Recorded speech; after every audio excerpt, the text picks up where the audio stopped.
Okay, alright. Welcome po sa Peanuts Vlog for today. Sa mga hindi pa nakapag-subscribe dyan, pakisubscribe naman po ang ating YouTube channel. Okay, umpisahan na po natin ang istorya natin na patungkol sa Kim Pao na kung saan po ay Paolo Avellino. Ano nga bang nangyari? Bakit sinugod si Kim Chiu ng isang aktres? Kim Chiu, okay lang ba sa kanya na ganun ang ginagawa? Blind items natin for today. Ang actress na to ay hindi talaga mapakali pag hindi niya natamaan sila Paolo Avellino at saka si Kim Chiu sa mga mahahanghang na kanyang mga sinasabi patungkol sa showbiz. Isa na po natin ng update sa Kim Pao. Heto na guys. Ang inaabangan ng lahat tungkol sa Kim Pao. Paolo Avellino. Ano nga bang nangyari kay Kim Chiu? Bakit sinugod siya ng isang actress? Ito yung pinakamasama dito guys ha. Ito pa yung actress na to ang sumugod kay Kim Chiu. Sa tingin niyo po ba guys is okay lang ba yan? Diba? It's been quite, there's something I cannot understand here dahil po siya na nga lang po tong may atraso, siya pa tong may ganang sumugod. Ito kasi yung kwento ayon dito sa ating legit na sources guys is si Kim Chiu po ay nag-open ng sama ng loob dito sa actress na to na kung saan po ay ang dami nang nakakarinig sa mga sinasabi ng actress na to patungkol sa gown ni Kim Chiu na hindi lang po pagdating sa gown kundi lahat halos naipon-ipon na siguro yung sama ng loob ni Kim Chiu sa kanya guys.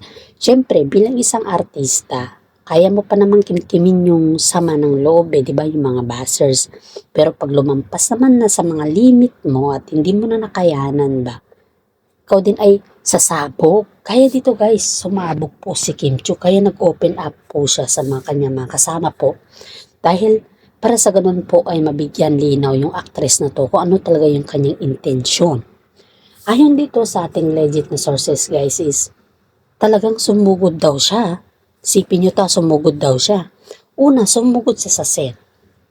Sa set na yun guys is panay daw ng pakiusap niya sa management na hanggat maaari is bigyan daw siya ng oras para kausapin si Kim Chiu kasi may naririnig daw siya ng mga bad issues about daw sa sinasabi ni Kim Chiu. Sa katunayan po guys is siya dapat yung tanungin ni Kim Chiu kung bakit siya sinisiraan niya si Kim Chiu at saka si Paolo Avellino sa mga kasama niya. Ngayon guys, yung management daw na ito guys, yung management nila Paolo Avellino at saka si Kim Chiu ay medyo hindi daw komportable dito sa actress na to na kung saan po ay sobrang busy ang Kim Pao sa shooting ay idagdag pa niya yung kanyang pagkamarites or idagdag pa niya yung walang kwentang usapan ba. Ito nakiusap daw ito sa management tapos sinabihan daw siya ng management na wag muna sa ngayon kasi ongoing ang shooting. Pwede makapaghintay ka maybe siguro after ng shooting. Habang ginawa daw ng actress na to guys, nagpahinga lang daw ng konti ang Kim Pao sa shooting. Siyempre parang parang break ba lang muna, nag-break ba. Tapos, bigla daw sumugod kay Kim Chiu. Ngayon, hinarang daw siya ng mga kasama ni Kim Chiu kasi hindi naman time na pag-confrontation yung kanya, yung style niya, kundi kaya ipapahiya daw si Kim Chiu sa mga maraming tao na nakakapanood sa kanilang shooting ba, sa kanilang set. Tapos hinarang siya, nagwala tong actress na to, ang sabi daw sa kanya, I'm not going to have a trouble here, I'm just asking Kim Chiu for that is very important. Yun daw po yung sabi niya dito guys. Ito si Paolo Avellino dahil andyan siya. Tinawag po si Paolo Avellino sa likod ng backstage, sa likod ng set. Kasi nga daw po si Paolo na daw po yung umeksena ba. Si Paolo na daw po yung kukunan ng shooting. Tapos hindi daw natuloy na kukunan siya ng shooting kasi nga nag-traffic siya sa actress na to. Na kung saan po ay pinagsabihan siya ni Paolo Avellino na kung hanggat maaari, big professional. Yun daw po yung ayon dito sa ating legit na sources guys. Kaya po guys, Itong actress na to guys is maraming nakakakita sa kanya na she have a negative intention para sa Kim Pao at gusto talaga niyang sirain guys. Pati ba naman sa set, ganon. Siyempre umiwas yung dalawa guys kasi busy po sila eh. Busy po sila sa kanilang mga ganap. After that, nandun pa rin yung actress, hindi daw niya linulubayan si Kim Chu. And then, nung hindi daw niya po linulubayan si Kim Chu, nakita ng mga ibang staff yun guys at pina-exit ang Kim Pao sa sa mga oras na hindi pa tapos yung shooting. Ganun po nila ka-concern ang Kim Pao tambalan guys para daw sa ganun hindi daw masira yung shooting nila kasi panay daw ng eksena ng actress na yan guys. Halos daw lahat ng mga galawan ng Kim Pao isunod-sunod daw sa kanya. Halos hindi, pati daw si Kim Chu guys hindi daw mapakali si Kim Chu at hindi na daw nakaka-focus si Kim Chu sa kanyang ginagawa guys. To isipin nyo to guys itong actress na to dapat kailangan natin itong pagsabihan din kahit tayo ay isang vlogger lang or kahit tayo ay isang tagapaginig lang or mga Kim Pao fans. We need to give her the perfect advice kasi nakakasama ang ginawa niya guys. Gigil na gigil ako dito sa actress na to guys.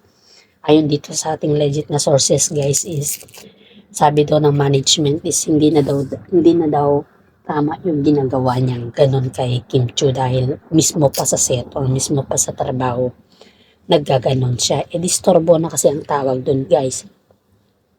Isipin natin to guys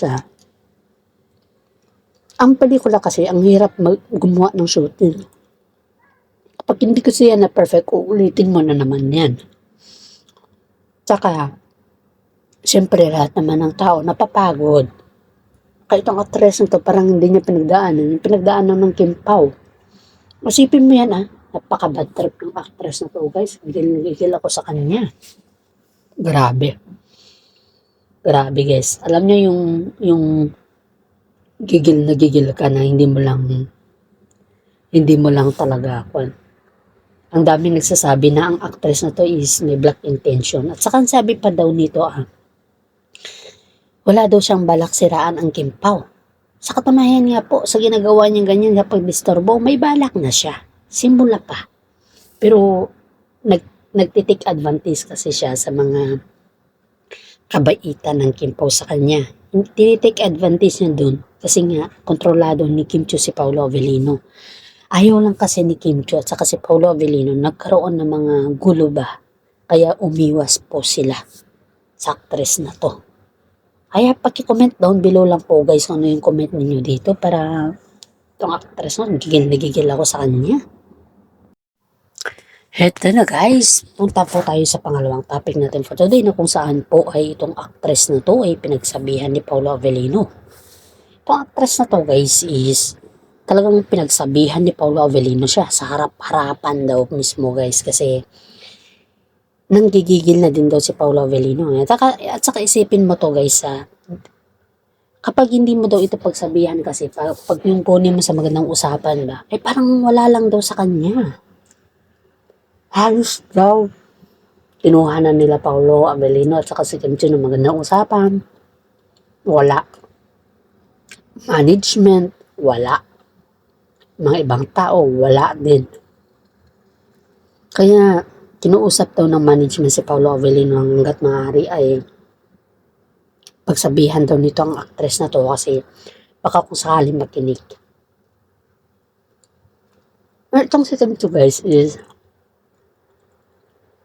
tinanong daw si Paolo Avellino kung hanggat maaari ay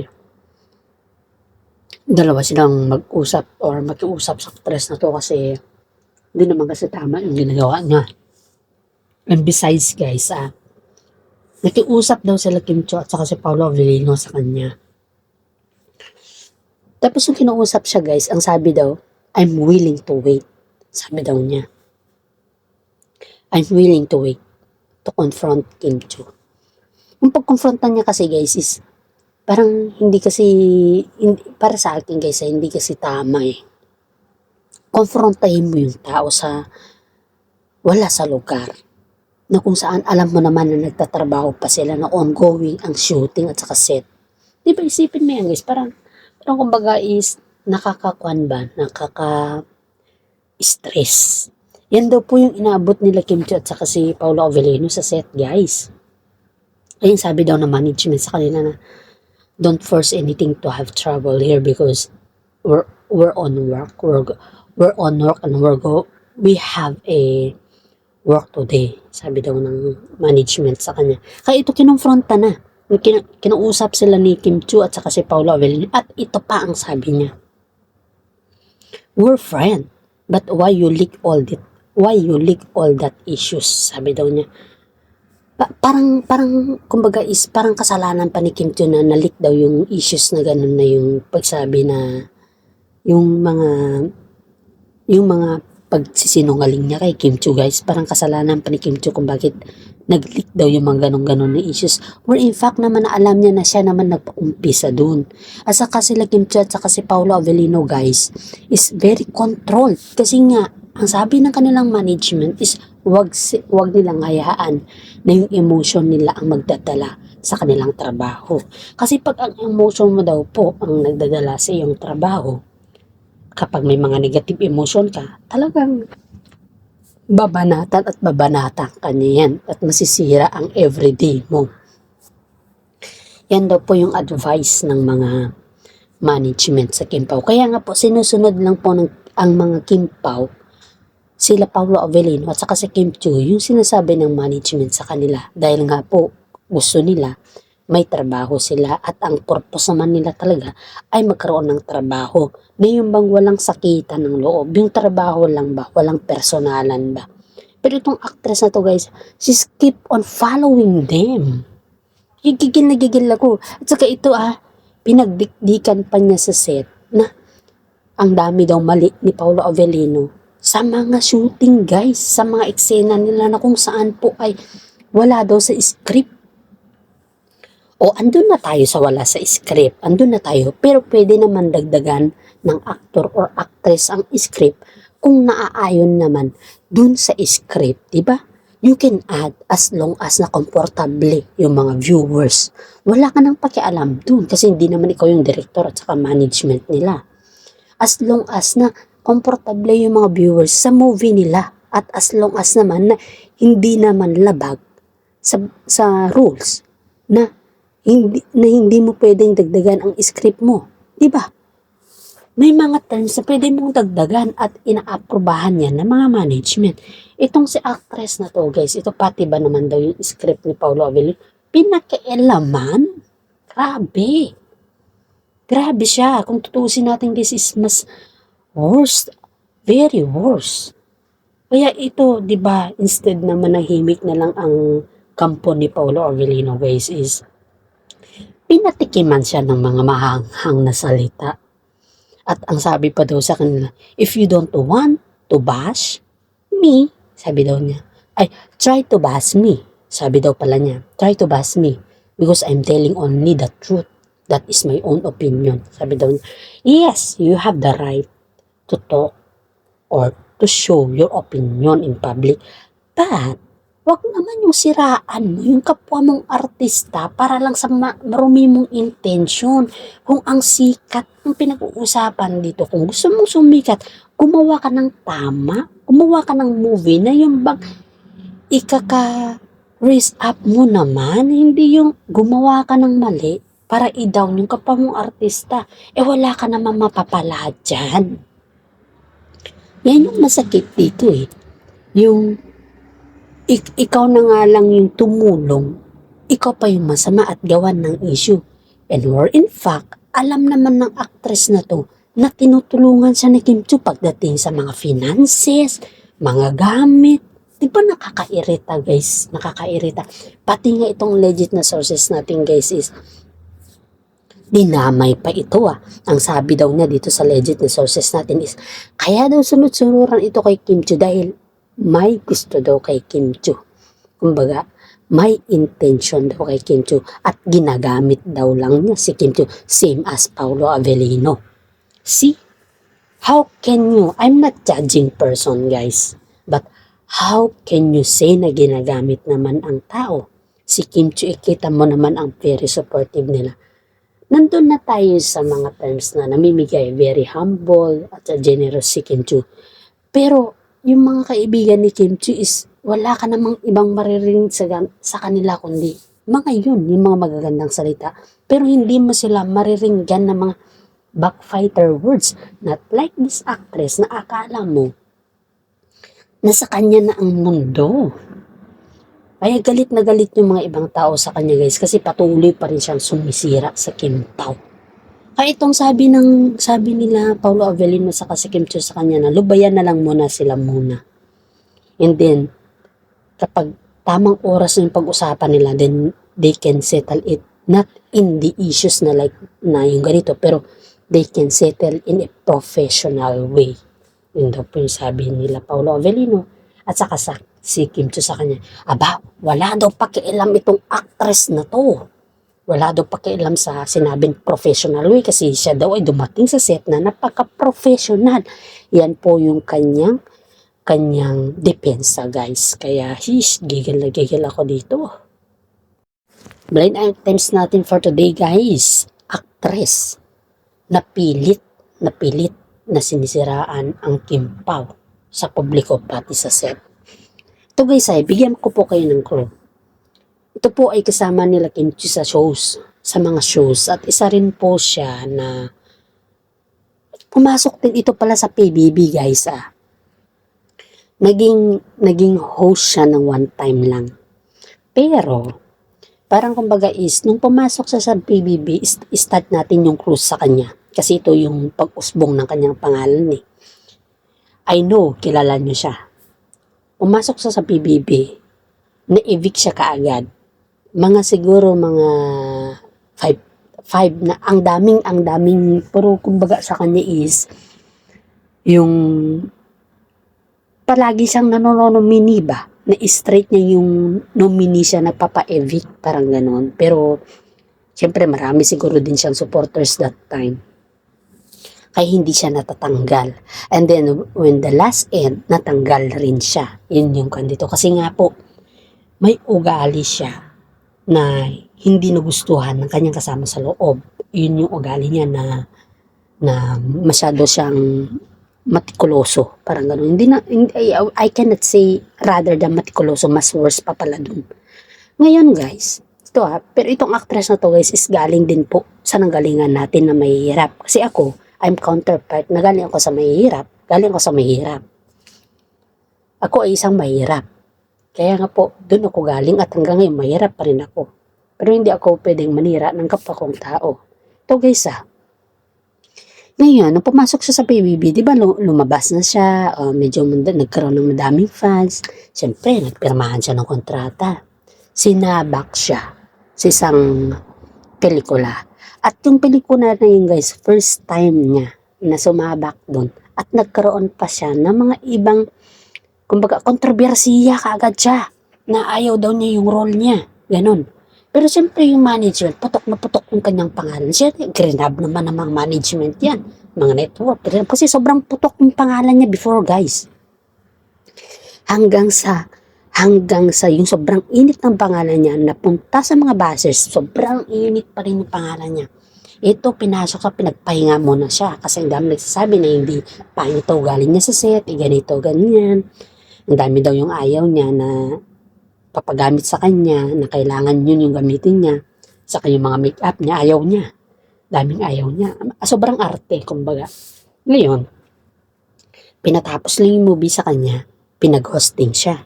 Kasi ang akala ng mga management, baka hosting yung linya niya. Aba, nag-hosting siya. Ngayon, yung hosting niya, parang hindi ata klaro or parang there's something wrong. After nun, dinadahan-dahan na siyang tinanggal dun sa hosting.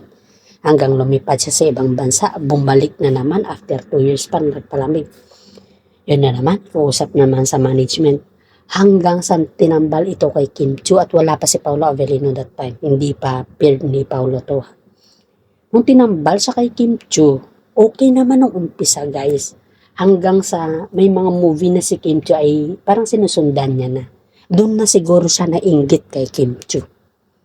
Doon na siya nainggit at doon na rin siya kumapit kay Kim Chiu. Or in fact, na hindi dapat siya kumapit kay Kim Chiu kasi nga po, Iba naman yung level niya kay Kim Chiu. Pero si Kim Chiu, siya yung nag-angat sa kanya. Kaya lahat ng mga ibang project ni Kim Chiu ay dinadala ni Kim Chiu siya.